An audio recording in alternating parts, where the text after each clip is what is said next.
Let's begin.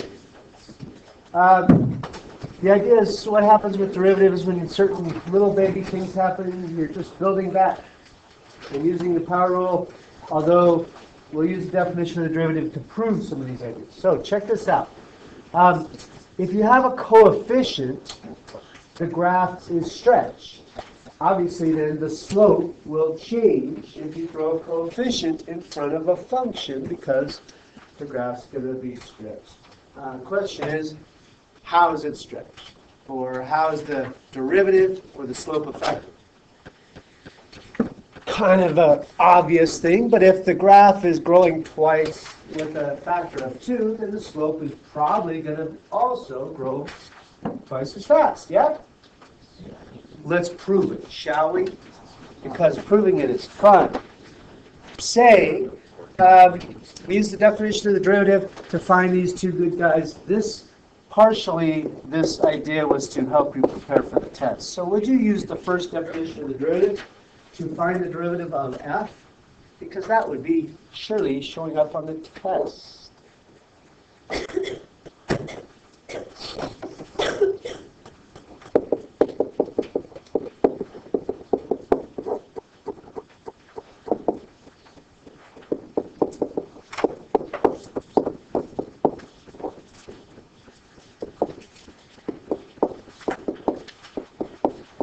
Hopefully at this point I might be hearing, how do you cube something again? What's the expansion?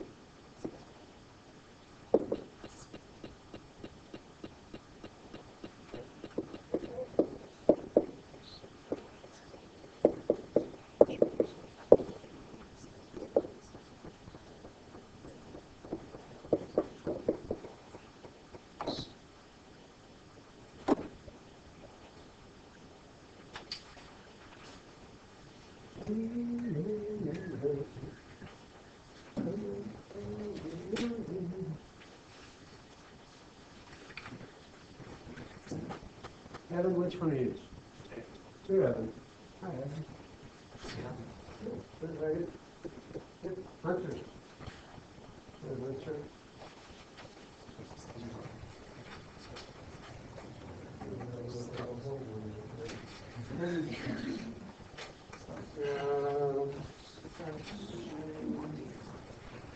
Alex, trying to get some names going. Alex. Porter is absent.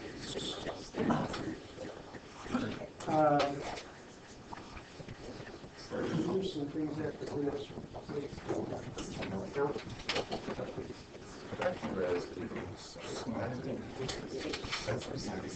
Matt can't. Here, Matt.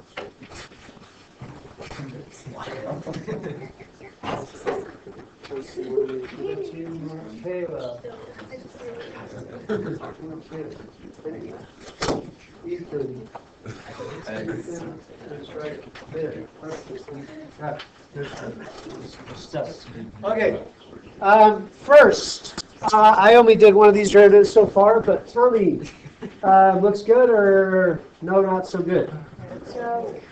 Yeah, there's actually a huge glaring omission. What is it?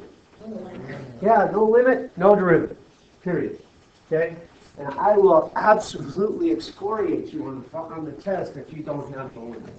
So, the limit as h goes to 0, the limit as h goes to 0, the limit as h goes to 0, the limit as h goes to 0, until it finally goes to 0, and then it's 3x squared.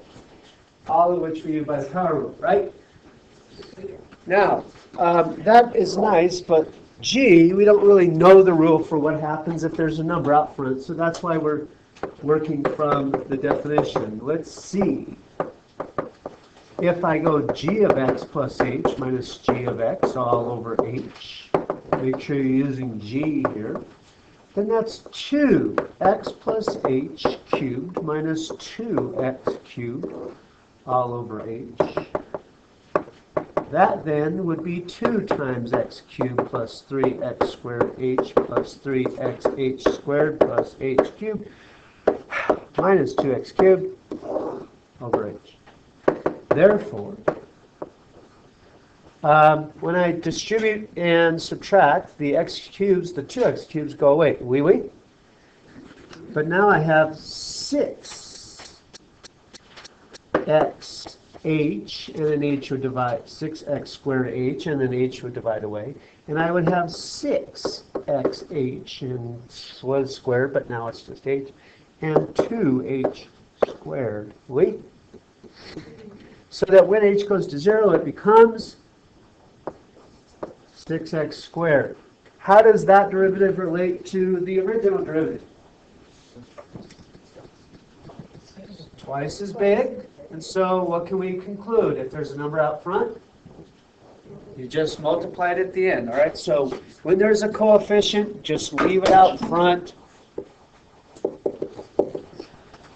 Take the derivative as normal, then multiply later.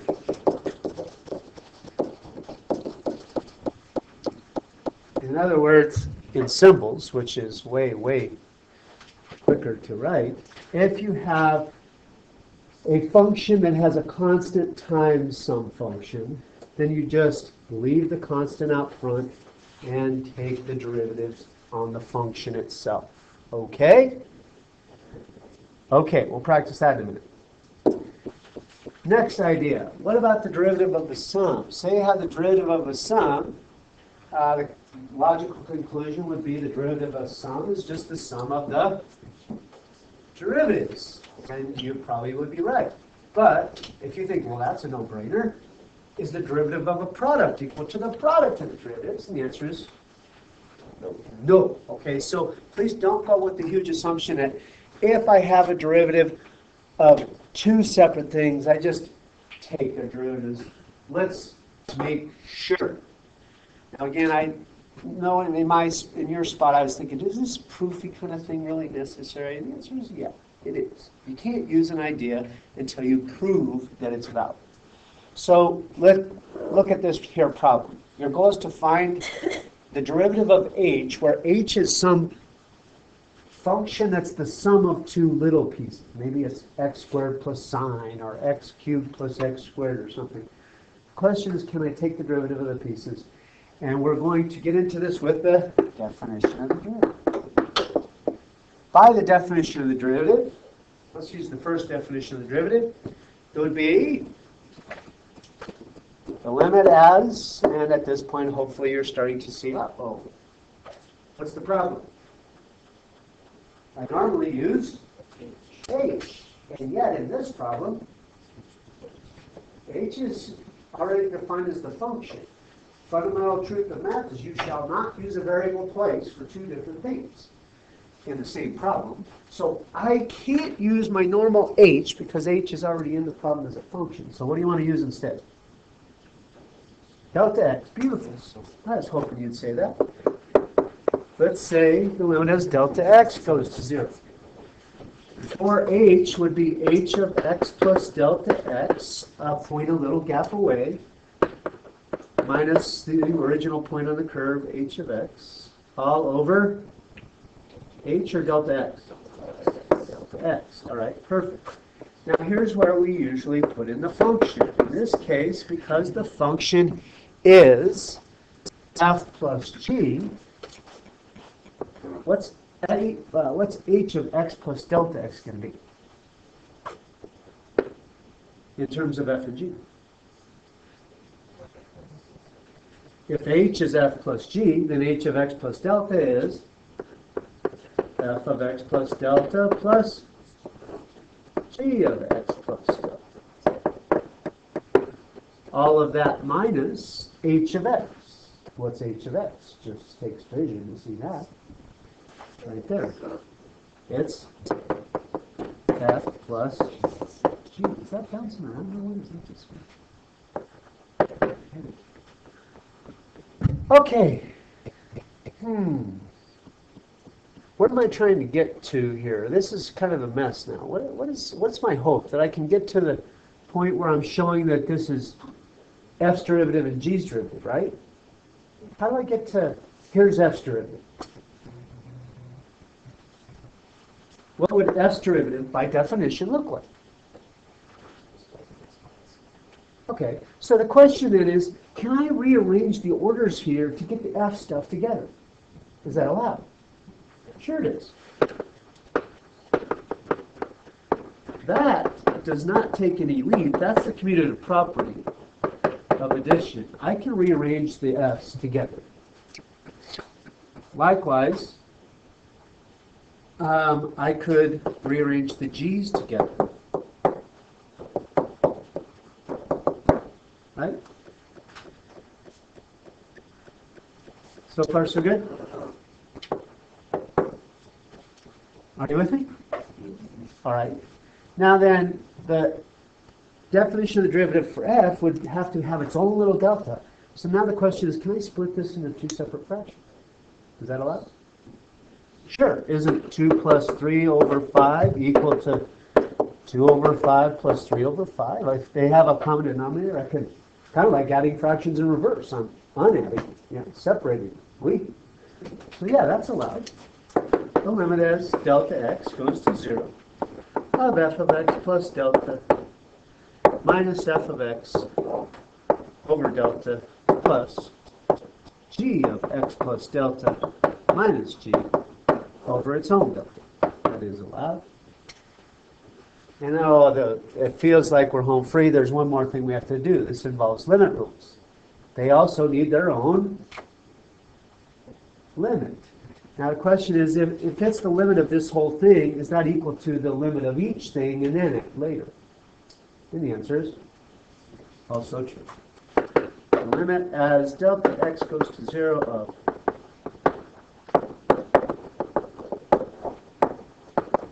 and the separate limit as delta x goes to 0 of g.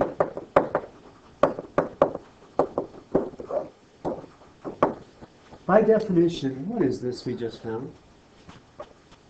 That's the actual definition of the derivative of f. That's f prime. And by definition, what is this? That's g prime. And so we have proven that the derivative of a sum is just the sum of the derivatives. And this is actually just cutting and pasting of the previous rule. It has nothing to do with this. And so that is bad. Bad work on my part. Let's go derivative. This is the box that should have been there. Derivative of a sum. If h equals f plus g, then h prime equals f prime plus g prime. Is what that should have read. Lo siento, amigos. Okay. ¿Está bien? All right, last but not least, constant. Say you have let f of x equal c. Show graphically why f prime equals 0. Do that on your own.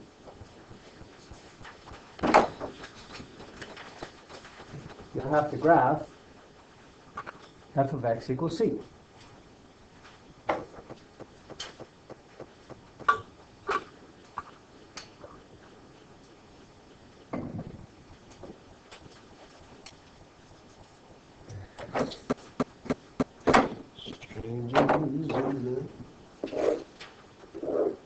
Exchanging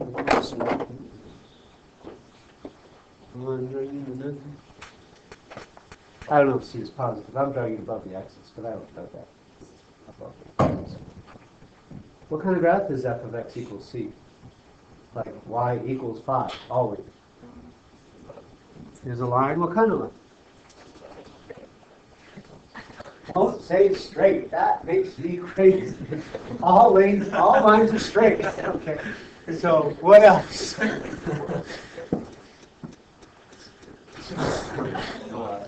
Flat. I was looking for horizontal, but okay, flat. It's a horizontal line, not curvy. Weisenheimer. It's a horizontal line. Yeah? When you find a derivative, what do you find? What do you find in graph? Slope. The tangent slope, no matter what point I draw the tangent to, the slope, tangent slope, is always 0, which implies then the derivative, which is what the tangent slope comes from, is 0. All right. So when you take the derivative of a constant, it's always going to be 0. In a verbal sense, when you take the derivative, you're finding the instantaneous rate of change. By definition, a constant doesn't change. It's constant. And so it has no rate of change. It's 0. It's not changing. Last but not least, the definition of the derivative. Say you did ye old definition of the derivative. What's f of x plus h? When you put, here's the function. When you put x plus h into the function, what do you get? When you put anything into the function, what do you get? C. And C. That would represent there is no change in y. Remember, you're talking slopes here. That difference quotient represents slopes between 2 points. Well, if both or all points have the same y, there's no rise, and it's a horizontal slope. Remember that horizontal slope means 0 rise, 0 in the numerator. So it really has to be the case that the derivative of any constant is 0. All right. At this point, you've learned enough rules that you could do a grip of derivatives. Would you do these derivatives on your own or with your math amigo? And we'll go over them in a minute. And by a minute, I mean about 5 minutes. Okay, what did you get for an answer to 1?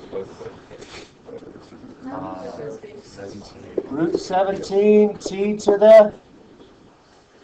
Root 17 minus 1. Root 17 minus 1. You may leave it that ugly. Okay? Yes. Let me pause for a second to talk about the calculator. That, what I wrote right there, is that exact or approximate? That is exact. Exactly accurate. Perfect. Now, it always creeps me out when a student then picks up the calculator. Oh, I'm going to get a better answer by typing into the calculator. Root 17 is irrational. It goes forever. When you pick up the calculator to find that, you're getting me a less exact answer. Now, why would you do more work for a less exact answer? That doesn't make sense to me. Leave that. That's exact. I know it's ugly, but it's exact. This guy. This means take the derivative, then evaluate it at 3. Well, what's the derivative at 4? 0. And then at 3, it doesn't really matter because the derivative of a constant is always 0. F prime, number 3. What'd you get for F prime? 3x squared plus 2x minus 1? No, the derivative of a constant is 0. There is no minus 1 at the end. Okay, I'm trying to guide you a little. Remember, when you get some ugly roots or fractions, it helps to rewrite first as a power. Eventually, you'll just do this mentally, and you won't rewrite the step, but I'm going to show it. X to the half plus 5x squared plus 2 is the rewrite. The derivative, therefore, is 1/2 x to the negative 1/2 plus 10x. You may leave it like that, but you could, I suppose, also call it 1/2 root x plus 10x would be equivalent if there are multiple choice answers and your original answer wasn't there. That's what you might look for. Okay? Now then, what's the rewrite step here? 2/x could be rewritten as 2x to the negative 1 plus x to the 4/3. So if you took the derivative first, you can't do the derivative at 8 until you know the derivative. So first take the derivative, then put in 8. 2 steps, please. So what's the derivative? 4x. 4. Or 4. Okay, so what do you do with the coefficient? Leave it out front. The negative 1 comes down, so it's negative 2, x to the negative 2. And then the other one is? 4/3 x to the 1/3. 4/3 x to the 1/3. Bring the number exponent down in front, reduce it by 1. Now at 8. Isn't at 8, actually at 8 means, put in 8, x to the negative 2 means over x squared, right? So wouldn't this be negative 2 over 8 squared? And 4/3 x to the 1/3 means cube root of 8, yeah? So I get negative 1/32 when I reduce negative 2/64 plus 4/3 of 2. Then you had to do some common denominator work. How rusty are you on the old arithmetic? Very. Common denominator between 32 and 3 is 96. 32 you had to multiply by 3. That's negative 3. 8 you had to multiply by 32. What's 32 times 8 mentally? 256. 256. And so your final answer is 253. positive 253 over 96. Okay, 6. I didn't guide you as much. I hope you still did a rewrite step. H, rewritten, is 2x to the negative 1 plus x to the 3/2 plus 7. H prime then is negative 2x to the negative 2 plus 3/2 x to the 1/2. Normally I would do a little cleaning up of that, but at 1, this is at x, sorry. At 1 would be negative 2 plus 3/2. What's negative 2 plus 3/2? Negative 1/2. We? Okay. 7. A and B are constants, but they're constant coefficients. So they kind of come along for the ride, but you just do the derivative as normal. So if here A just kind of comes along for the ride, and you do the derivative of t to the 4th, it's, what's the derivative of t to the 4th? 4t cubed. Cleaned up then, you might call that 4at cubed, although if you left it that way, that's fine too. The next part, what's the derivative of b t to the 1/2? Well, b just kind of comes along for the ride. Take the derivative of t to the 1/2. What's the derivative of t to the 1/2? 1/2 t to the negative 1/2. So maybe your answer looks something like this: b over 2 root t. How are we doing? That one's a little trickier. Okay. I will get this across later, but I can tell you that when you have the derivative of a product, you 100% cannot take the derivative of this and the derivative of that. You cannot. That's not the product rule. It's more complicated than that. So to avoid that, I'm trying to tell you, don't take the derivative yet. First distribute. What is this distributing? X to the 3/2. X root x combined into 1 is x to the 1/2 plus 1, or x to the 3/2, yeah? Minus x to the 1/2. Now it's just clean product, or sorry, sum difference. Take the derivatives. What's the derivative of x to the 3/2? 3/2 x to the 1/2, and then minus 1/2 x to the negative 1/2. All right, finally, this is a quotient. You also don't know the quotient rule for derivatives, so do not just take the derivative of each piece. Instead, break it up. How can you algebraically rewrite this? Put each of them over t separately and simplify. What does 3t over t simplify to be? 3. And this 1 over t with an exponent is t to the negative 1. Now notice I have never called this the derivative because I still haven't taken the derivative. I'm just doing algebra here. Now the derivative. What's the derivative of 3? 0. And what's the derivative of t to the negative 1? Negative 1 t to the negative 2. So you could say your answer is negative 1 over t squared. All right. How'd those go? Decent. All right. Try the word problems to make the verbal connection between calculus and English. I'll let you have 5 minutes to work with already, shall we? Okay. How about the first one? Do you have an answer? 11? 11. I disagree. Anybody else? 1/2. You are half right. Yes? Oh, yes, you have it. Excellent. So you have the other half. Perfect. All right. First of all, read carefully. On the AP test, sometimes they will say, find the x where blah, blah, blah. And sometimes they'll say, find the point where blah, blah, blah. If they say, find the point, then you must give an x and a y. Okay? So, in this case, they are saying, find the points on the curve. Getting started, though, wouldn't we say that the slope is going to be determined by the derivative? The derivative, did you get 2x plus 3? Okay, and what does the derivative need to equal? 4, okay? The derivative needs to equal 4 because the slope needs to equal 4.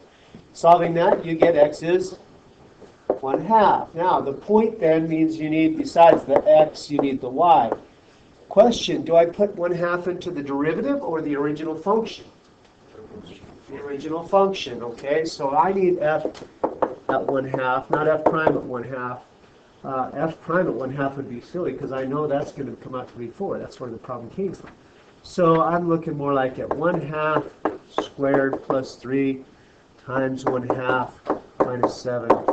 And 1/4 plus 3/2 minus 7 with a common denominator of 4 is 1 plus 6 minus 28, or negative 21 fourths. You with me? Questions on 9? All right, 10. Sketch the graphs up. What is the first graph shape-wise? It's a parabola. What does factored form tell you? The zeros, yes. So you know that it looks like that. 2x minus 5 is certainly a line with a y-intercept of 5 and a slope of 2. Something like that. Looking for where the slopes might be equal, if I were to draw some tangent slopes to the parabola, they might be negative, negative, negative, 0, positive, close to me, I'm not sure where, somewhere in here, that seems to be equal tangent slopes or parallel, right? Right? So I'm thinking some point in here, x close to 0, would be where they're parallel. Now, answering the question analytically, the graph's not awesome because we're taking a stab at it. We have no idea what it is exactly. So analytically, how do I find that point analytically? Set the derivatives equal to each other. Equal tangent slopes the same. Tangent slopes same implies derivatives equal. Okay, you need to make that connection. Well, let's start with f of x. Take the derivative the way it is, or do a little algebra first? Algebra. The function is x squared plus 2x, so the derivative is 2x plus 1. G is pretty clean the way it is. G prime is 2. If I set the derivatives equal, then 2x plus, oops, I made a mistake, didn't I? What's the derivative of f? 2x plus 2, thank you. If I set the derivatives equal, 2x plus 2 needs to equal g's derivative, which is 2. 2's go away, so 2x needs to equal 0, which implies that x is 0. Do they want the x or the point? The x. So am I good with x equals 0? Yes. All right. Last but not least, find the point where this has a horizontal tangent. If a curve has a horizontal tangent, like here, what does that imply about the slope? Slope equals 0. But the tangent slope is the derivative, then I need to know where the derivative equals 0. I need to find where the derivative is 0. Okay? So let's start with the derivative. F is x squared. Let me call this, I'm going to rewrite this as 1/4 x squared minus x to the half. What's the derivative of f prime at any x? 1/2 x minus 1/2 x to the negative 1/2. I need to know where this is 0. You'll find that some of the algebra in calculus problems gets pretty hairy. That's why I'm so joyful to teach calc at this school, because your algebra skills are pretty solid compared to those knuckleheads at Bear Creek, which is where I went. So, what would you do to solve this now that you have the pressure of being brilliant on you? Common denominator, yeah, let's go there. This is x over 2 minus 1 over 2 root x. It helps to get a common denominator. What's the common denominator? 2 root x. The problem in numerator is x to the... You had to multiply this by x to the half, top and bottom, to get that root, yeah? So that's x to the 3/2 minus 1 equals 0. Now, let's be clear. This is going to be an issue throughout the whole course. This expression equals 0 if the numerator equals 0, and it's undefined if the denominator equals 0. So in terms of solving that equation, I don't look at both. I only look at x to the 3/2 minus 1 needs to equal 0 for a horizontal tangent. If the denominator is 0, I'd have a vertical tangent. That would be 0 in the denominator is no run. So, at what x is that true? X equal 1. I didn't really do any fancy algebra. I just said the only thing that's going to make that happen is 1. Okay, although I guess you can move the 1 and take it to the 2/3 power. But let's just have our eyes open and call it 1. Yeah? Last but not least, answering the question, it says the point. And so the point then is 1 what?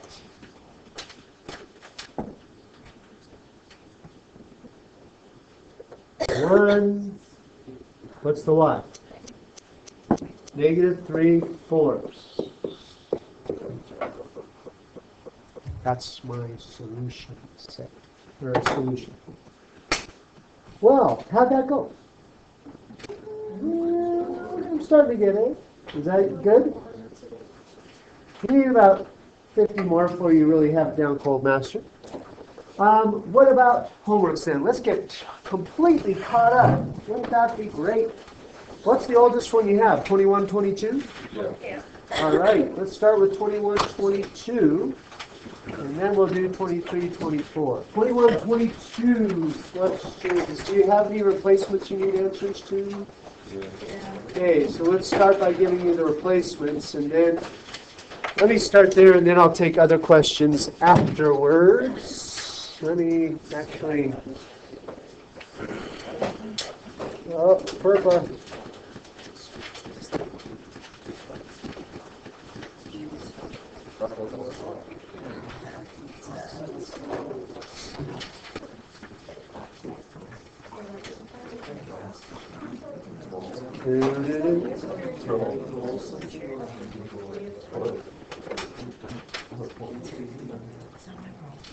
Okay, So that's coming up.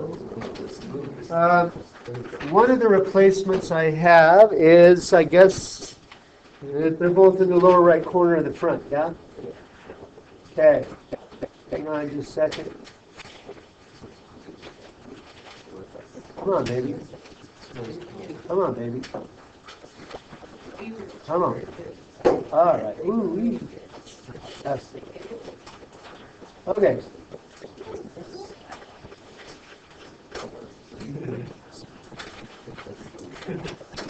Do.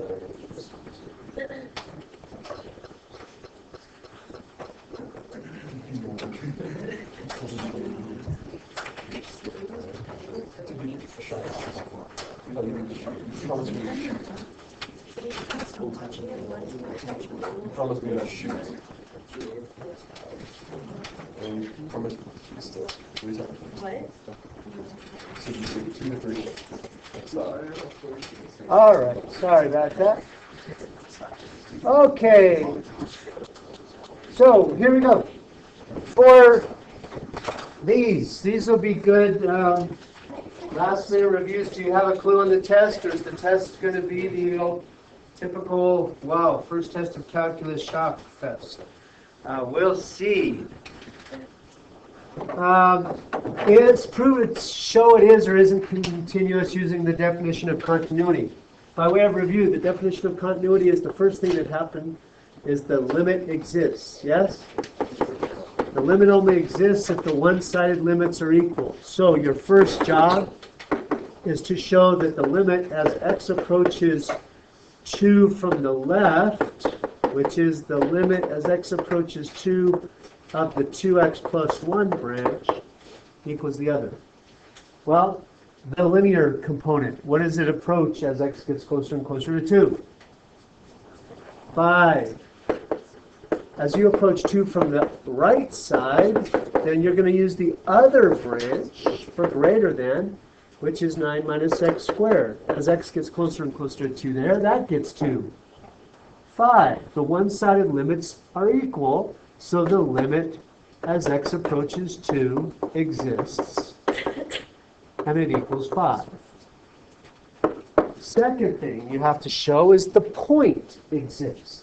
Is f at 2 defined?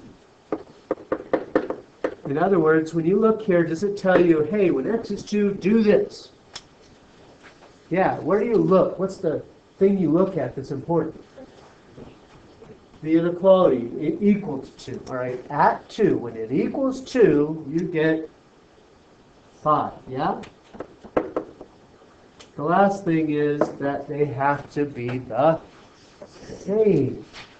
Does the limit as x approaches 2 equal f at 2? And the answer is yes. They both equal 5.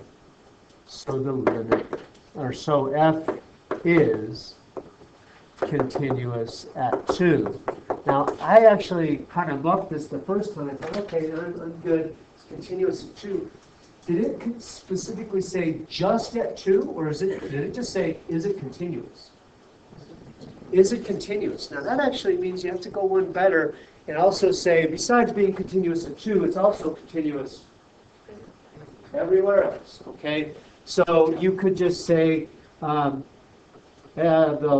line and the parabola are continuous at all other x. So really, that's the conclusion that x is, f is continuous everywhere, or for all reals. Okay. Now, if you just focused on the 2 part of it, that's logical. And I don't know if on the first test I would even ding you for the not considering the whole of it. But make sure you understand and read the question carefully. Okay? How did the one right below that go, the lower right corner? Did you say, yes, there's got to be a place where f is -3, or no, there doesn't have to be a place? There does. Let's see. What's the first, what is this a reference to? What idea? IVT. Review your IVT worksheet if you're not sure. But the first condition for IVT is that the function is continuous, all right? F it is continuous. Why is F continuous? Here's F. F is the product of G and P. Well, it's continuous because P and G are. Okay, if you take two functions that have no problems and put them together, you're still going to have no problems, right? Now, the next part, the betweenness. What does it do at the endpoints? F at 0. Well, F at 0 is G of 0, P of 0. G of 0 is 3. P of 0, putting 0 into the equation, is 1. So F at 0 is starting at a Y of 3. By the time I get to 5 later on, that would be G at 5, P at 5. G at 5 heads down to -7 from the table, and P at 5 is 11. So at that point, the Y value for F is -77. The Y values went from a +3 down to a -77. Did you have to pass through -3 along the way? Yeah, you would say something like F equals -3 is between. You can say that in symbols. F equal -3 is between -77 and 3. And so by IVT, I conclude there must be, or there is, AC, where C is between 0 and 5. It's not just any old place, but it's specifically in that interval where F of C is negative. Conclusion. Check. Yes, there is. How'd that go? Are you good at those? Those aren't very fun to grade if you stink at them, so be good at them, okay? For the backside, top of the backside. What did you get for the first one? B. It is B. We need to see that. Alrighty then. The idea is, this is, if you were to plug in x equal 2 in here, it's 0 over 0, which means there's a hole in the graph. Sometimes that happens. Notice, by the way, this piecewise is not left-hand, right-hand. It's this guy for every point but 2. Now the question then is, what does this have to do to fill the hole? I start by saying, well, I know if it's continuous, then the limit as x approaches 2 has to equal f at 2, which is what k is, yeah. Because it's continuous, I mean, it's got to be that k. Now, I can find k then if I just figure out the limit. I need to find the limit. So if I take the limit as x goes to 2 of root 2x plus 5 minus root x plus 7 over x minus 2, again I get 0 over 0. That's a problem. So what should I do to work with that problem or redo? When I get that for a limit problem, I do something. Yeah, you can multiply by the conjugate. So if I multiply by root 2x plus 5 plus root x plus 7 over itself, then I'm getting limit as x goes to 2 of the numerator. 2x plus 5 minus x plus 7. Make sure you use parentheses. It's difference of squares, but it's all of that, yeah? In the denominator, it's best to keep it separate. You're hoping something's going to cancel, and you're going to see that better if it's separate. So leave it separate. What does the numerator come out to be? 2x minus x is x. 5 minus 7 is -2. Beautiful. X minus 2 and x minus 2 go away. And you now have lost your 0 problem. Now you can plug in 2, you get 1 over root 9 plus, that's plus 7, sorry, root 9, which is 1 over 3 plus 3, or 1/6. Therefore, k must fill the hole. K needs to be 1/6. Wait. Okay, I don't know if I changed this, but I don't know if you saw the problem in these. Did you see a little problem in the way yours were written? Mine's fixed, but there's a little bit of a problem there. What is it? Slope is change in y over change in x. Change, difference. So again, I say, what's the problem with yours? Yeah, yours had plus here. This should be, would you scratch that plus that was there, put minus, because otherwise this is not a derivative at all. It's change in y, difference in y.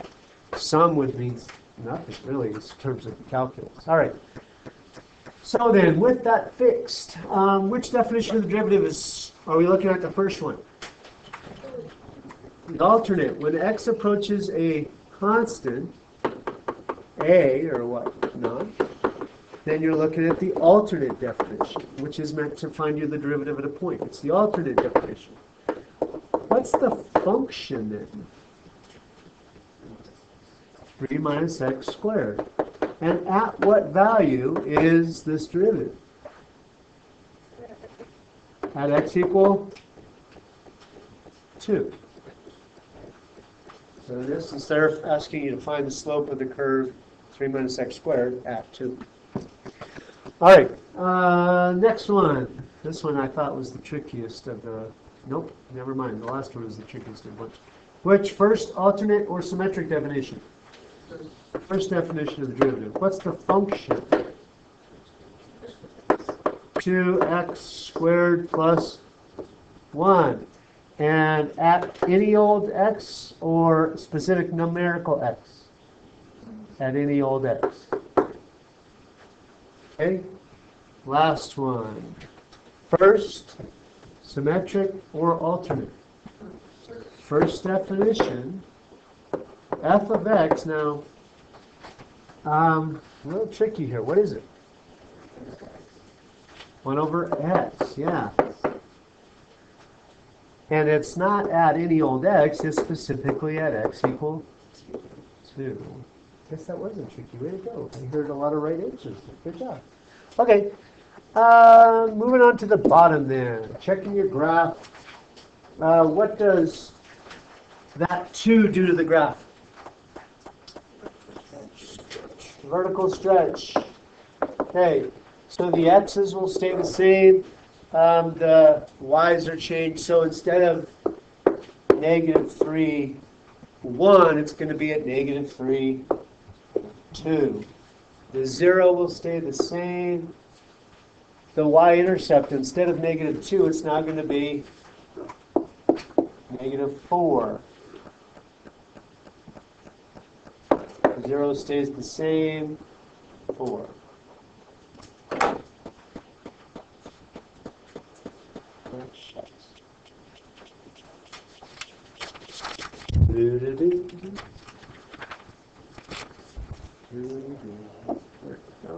Okay. All right. B, what does that 2 inside do? Shifts it. How do you shift the graph? By multiplying or adding? Adding. So no, shifts are by adding. This is a stretch. Multiplying means a stretch. Isn't horizontal or vertical? Horizontal. A stretch or a squish? Squish. Horizontal squish. So instead of the leftmost point being at -3, it'll be at -3 halves. 1, the y does not change. The y-intercept at -2 will still be there. And the circle, instead of the peak being at 2, now it'll be at 1. And instead of the end point being at 4, now it'll be at 2. Switch. Okay. K, what does K do? What are the changes there? Shifts, yes. How is it shifted horizontally? Left 2, up 1. So, that first point, that was -3, 1, where does it end? -5, 2. This point, which was 0, -2. Take it left 2, up 1. Where does it go? -2, -1. This point, which was 2, 0.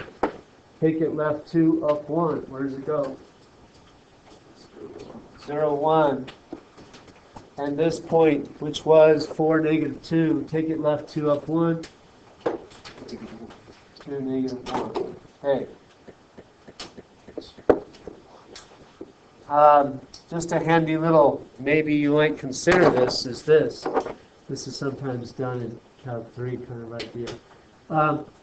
You think of the whole graph being shifted left 2, up 1. Well, if I just change my axis to left 2, up 1, here's really my new origin and same graph. The whole graph is shifted. And I just draw the graph exactly like it is with those items. All right? What does absolute value do outside the function? Makes negative y's positive. So parts that were negative y's will get flipped up. So your graph should look something like the part from -3 to -2 is unchanged. Taking the absolute value of positives does nothing. The part below the graph that was going down to -2 is now going to go up to -2. The part of the graph that was a semicircle below is now a semicircle above. And so it should look like that, but it changes, it touches the axis. Okay? All right, and then this bad boy, -3 was not pretty. I think I meant that to be -4. That's okay. At -3, well, this would be P of -3 is f of the absolute value of -3. What's the absolute value of -3? 3. And according to the graph, up to 3 is -1/3, maybe? Take a guess. Okay, cool. What about at -2 then? What'd you say for the table of -2? 0. What'd you say at 0? -2. What'd you say at 2? 0. And what'd you say at 4? -2. So what happens to the graph? The right side is the same. Absolute value on positive x's does nothing. Same. The left side, well, the negative x's never happen because they get made positive, and the negative side behaves just like the positive side. So it should look like that. All right. Other questions on 21, 22? Going to go to the orders. Give me 21 number this or 22 number that if you have any questions. Otherwise, we'll go on to the next one. Just shout them out if you have them. Say it loud. 2118. 2118? Yeah. Okay, 2118. Don't be shy. All right, 2118. We'll start there. If you have one to add, shout it out later, and I hear you shout it because I am 2118.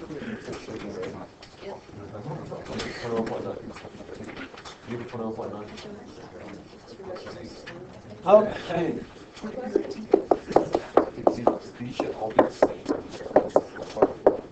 Oops.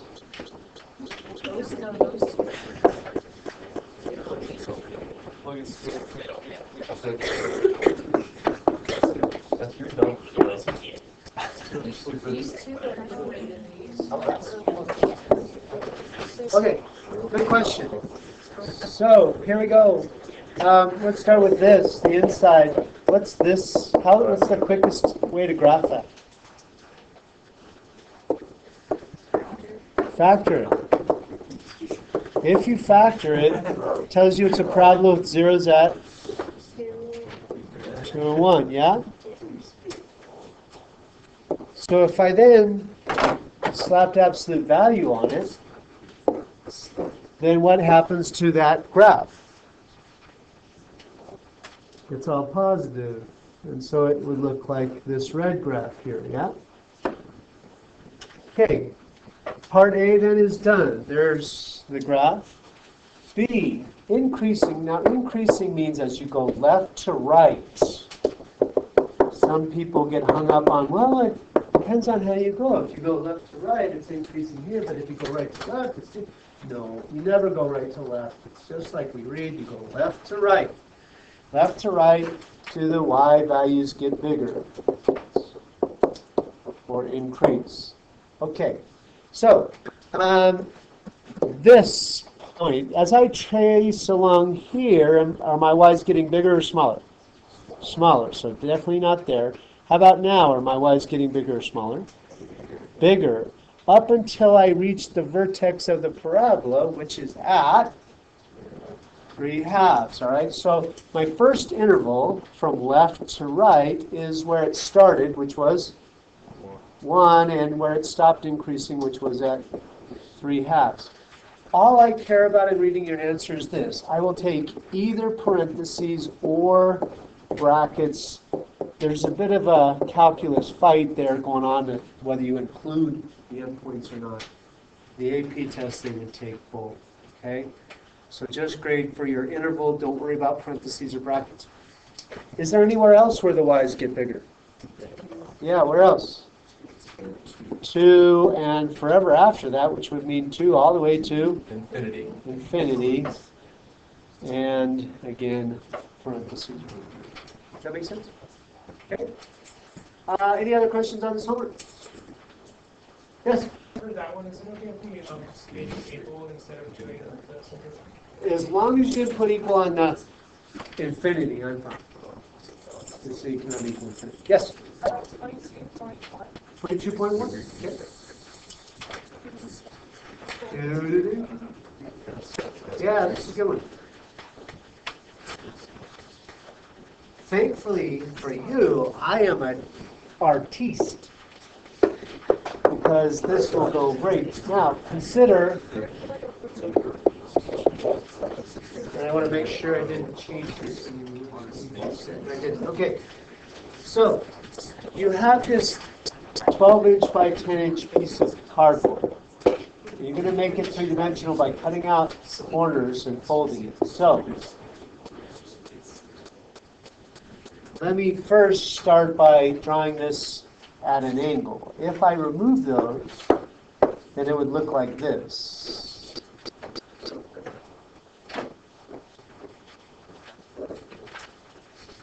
Okay? And if I then fold it on these dotted lines, then it would become, this would be the base. These flaps would be here and here. That flapped up would be there, and the front flapped up would be here. So, the question is, where do those dimensions come from? Now, this piece here corresponds to this, which corresponds to this. How long is that? It was 12, and then we removed 2 x's, and so this edge is 12, take away 2 x's. This, oops, that's what I'm going to do. This guy is this guy, which is this guy. It was 10, take away an x on each side, so it's 10 minus 2x. And then the last piece is this. This height is the same as this height, which is the same as that size of the cut, and therefore X. Looking at that picture, that's a mess if you didn't watch this as we did it. But the volume then would be 12 minus 2x length times width times height. And I think that's all you have to do if I'm not mistaken. You're good. Does that make sense? Okay. Any other questions on that one? Moving along then to 2324.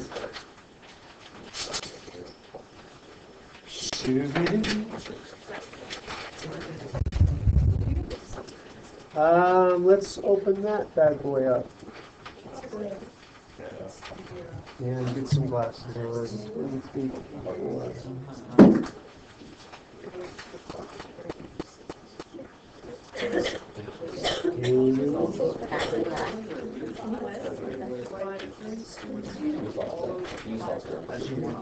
Okay.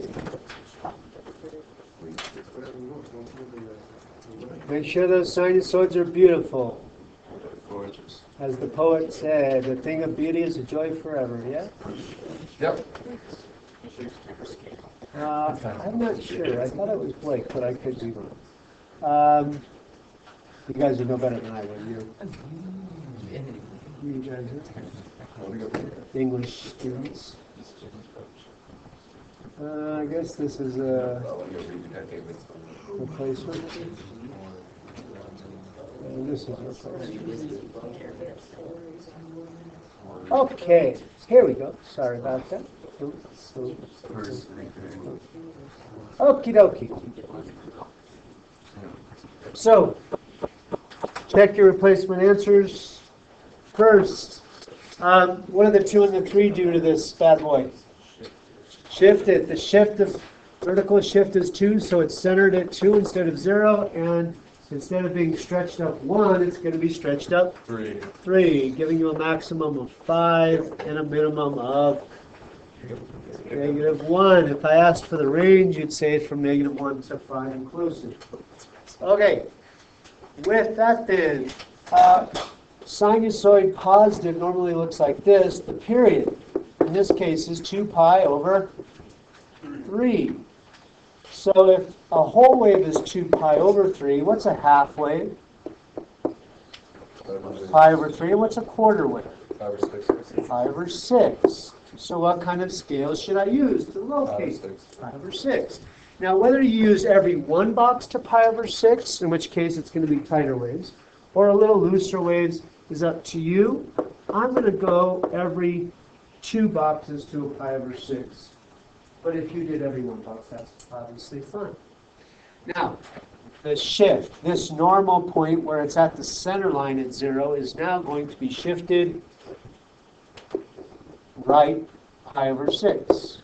So this starting point where it's at the center line going up is going to be here. Now you can see that every quarter wave is pi over 6. So if I have every pi over 6 is 2 boxes, then to get every point, I'm just going to count the boxes. So my peak will be 1, 2, max. 1, 2, middle. 1, 2, mid. 1, 2, middle. Going back, you should always graph over the whole space provided. 1, 2, mid. 1, 2, middle. 1, 2, max. 1, 2, middle. 1, 2, mid. Middle.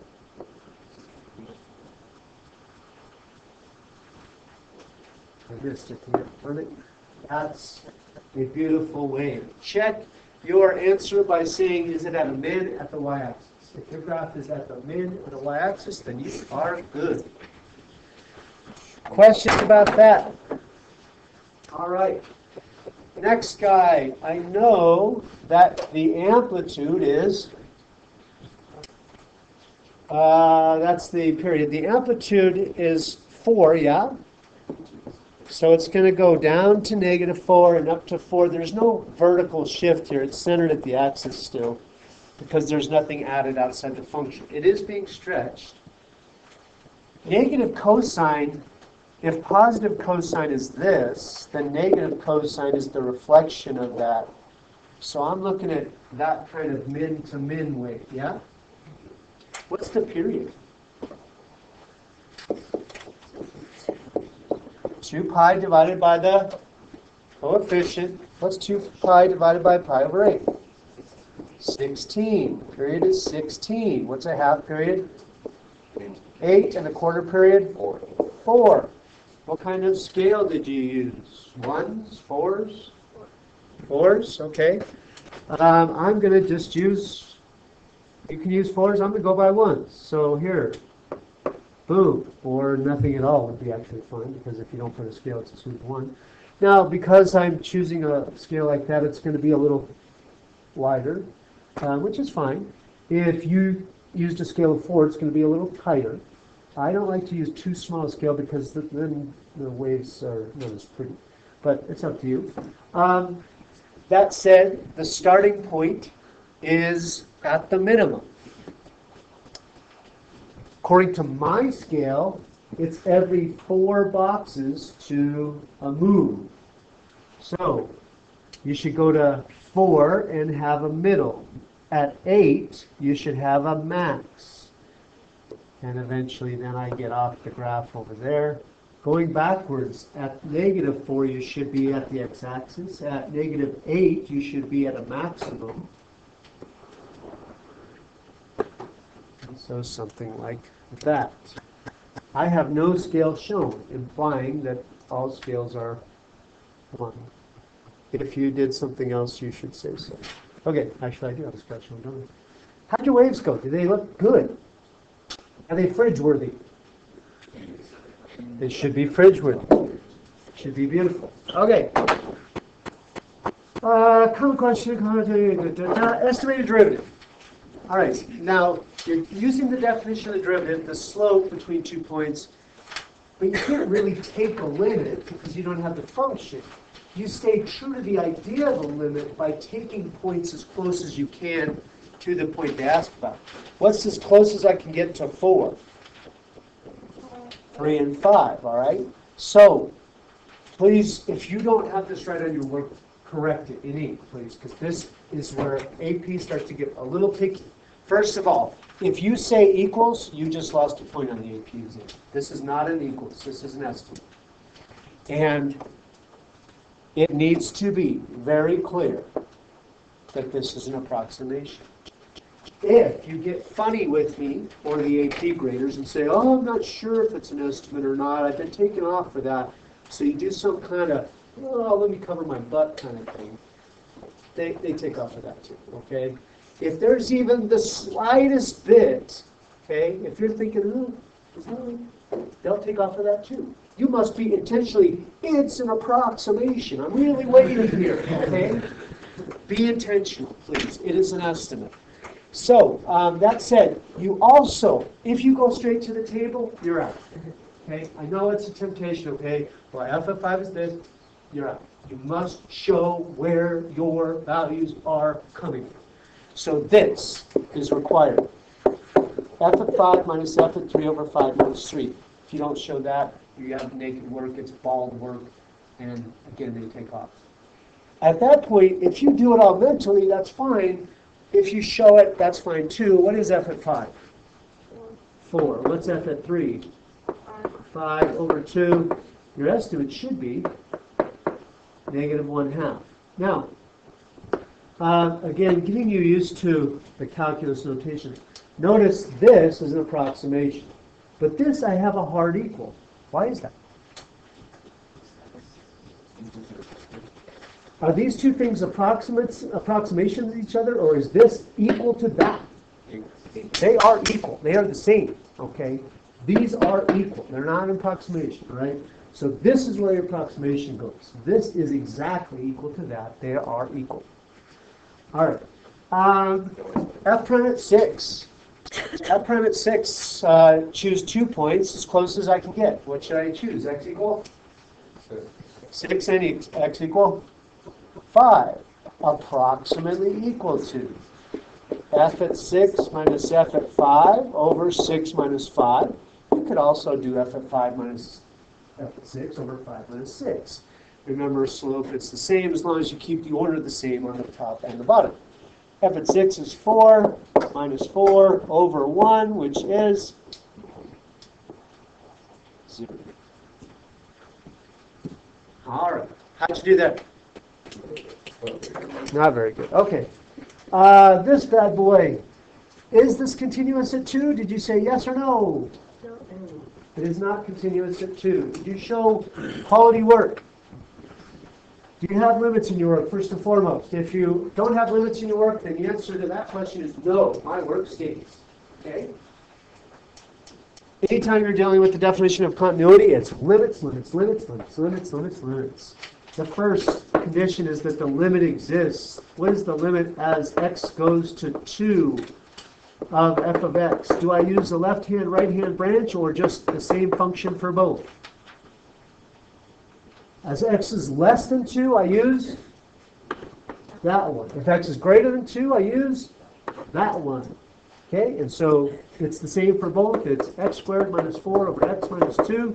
That's 0 over 0. What do I do with that? Patrick, Mr. Rickman. And what's the limit? 4. Okay, did they fill the hole? No. All right, jump into condition 3. I can say f of 2 exists, and that's fine. But if you can see what's coming, then feel free to jump straight to the problem, and that is condition 3. The limit as x approaches 2 is equal to 4, and that's not equal to f at 2, which is negative 4. So f is not continuous at x equal 2. If I were to graph this, which you don't have to do, but the graph of that, although seemingly really complicated, is nothing but a line, x plus 2, with a hole at 2. And they did not fill the hole. The hole needs to be filled at 4, but they're putting a dot at negative 4. There is no continuity. Okay. And yes or nay? No, I don't have the table. Darn it. I'm going to cut this out and put it on the previous.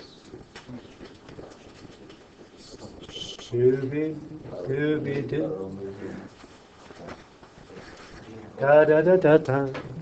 What did you say to this IVT-ish problem? We or nay? We. F is continuous, and F is continuous is given. That's obvious enough. F at 0 is negative 3. F at 3 is 5. Does F pass through 0 along the way as it goes from negative 3 to 5? Yes. F equals 0 is between negative 3 and 5. I'm going to start to use that symbols for that, but you can use the words. F at 0 is between, you can say it in words, but I can conclude by IVT, there is a C in 0 to 3 where F at that C is 0. Okay, is that all the replacements? No, shucks. How did this one go? Did you get the g of x is the square root of x squared minus 4? Okay, the domain. This is a good time to talk sign charts. I cannot have the square root of a negative. That implies that x squared minus 4 must be positive, or at least 0. In calculus, you need to be able to determine where something is negative or positive. It's huge. Start by finding where it's 0. Wouldn't you agree that's 0 at negative 2 and 2? Yeah. And the signs at less than negative 2, like at negative 5, you'd have positive. In between, at 0, it'd be negative. And after 2, it'd be positive. So in terms of what would be allowed for x, x could be over here below 2, x less than or equal to negative 2, or over there greater than 2, x greater than or equal to 2.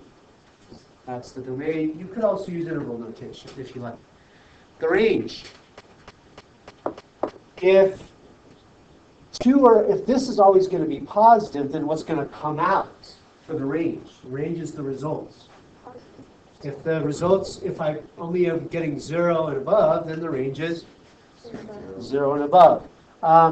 Y is fine, but truly its GOF is greater than or equal to 0.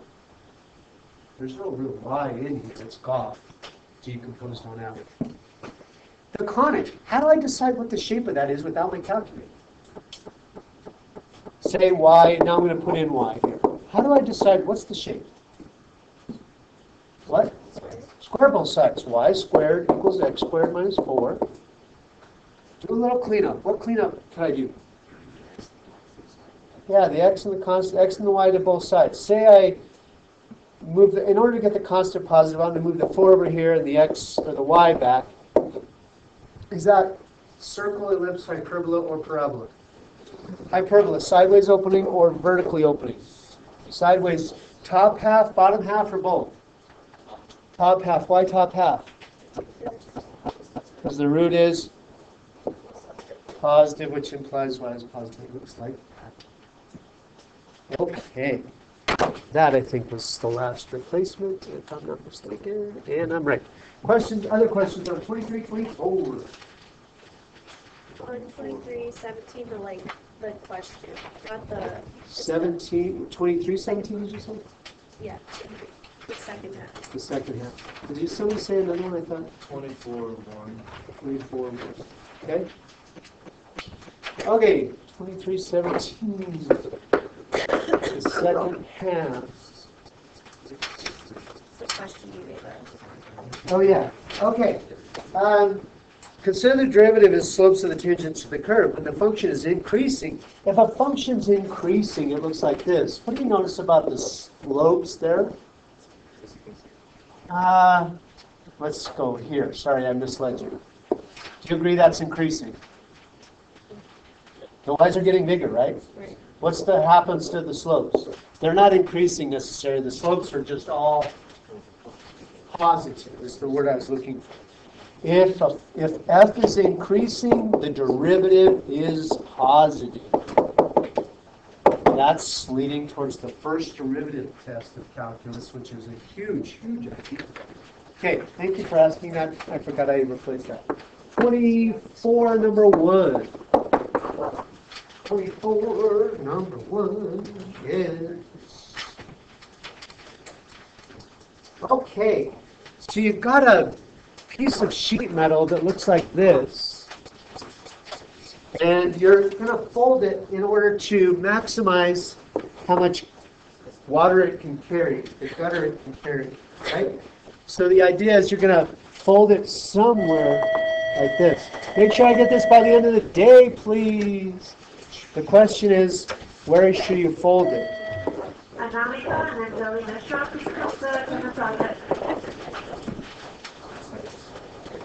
right. I'm going to show you 1 meter by 20 meters. This was 1 meter, yeah? Okay, so finishing up. What's the capacity of the gutter in terms of x? The capacity is the volume it can carry. Length times width times height. What's the width of this? It was 1. Now, we don't know if it's an even split. It's 1 minus 2 x's. Okay, I don't know exactly how I'm folding it. Don't assume it's an even split. What's this length here? 20. And what's the height?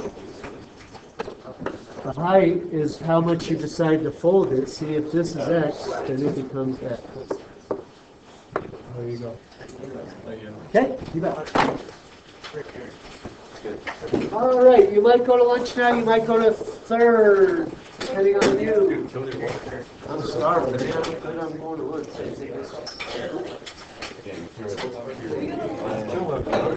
It's based on your 3rd hour class, 1st floor, 2nd floor.